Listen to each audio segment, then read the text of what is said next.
ang lingko ng Yawa. Pakinggan ninyo ako o kayong mga pulo.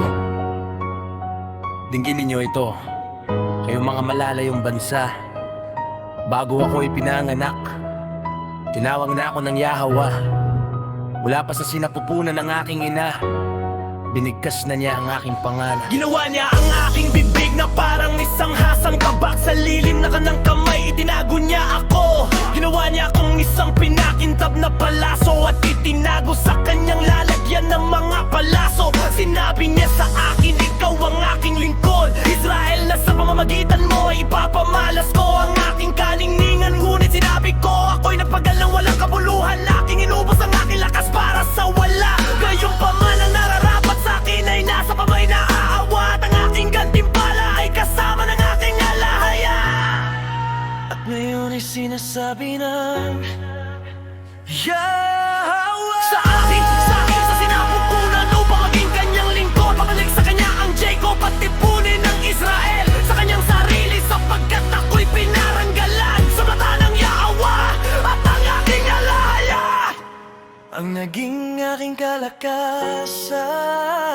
Sinasabi niya, masyadong maliit na bagay para sa iyo na maging aking lingkod, lamang upang maibalik ang mga lipi ni Jacob at maiuwi ang mga pinanatili kong taga-Israel. Gagawin rin kitang ilaw para sa mga hentil, upang ang aking kaligtasan ay sumapit sa mga dulo ng daigdig.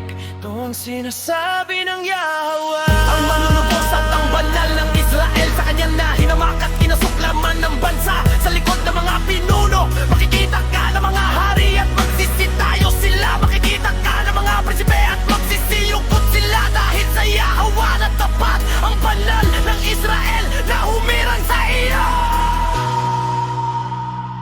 Ang pagpapanumbalik sa Israel. Ito ang sinasabi ng Yahawa, sa panahon ng aking kagandahang loob ay sasagutin kita, at sa araw ng kaligtasan ay tutulungan kita. Iaadya kita at gagawin kitang isang tipan para sa mga tao, upang maibalik ang lupain at muling maipamahagi ang mga tigang na pamana nito, upang sabihin sa mga biyag, lumabas kayo, at sa mga nasa kadiliman maging malaya kayo.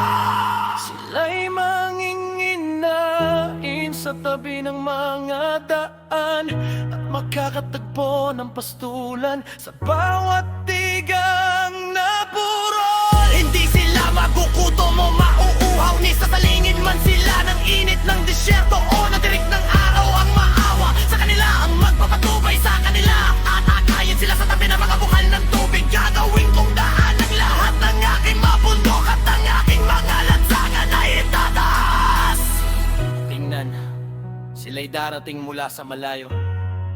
Ang ilan ay mula sa Hilaga, ang ilan ay mula sa kanluran, ang ilan ay mula sa rehiyon ng Aswan. Umiyaw kayo sa galak, o kayong mga langit. Magalak kayo o lupa, sumigaw sa awitan, kayong mga bundok.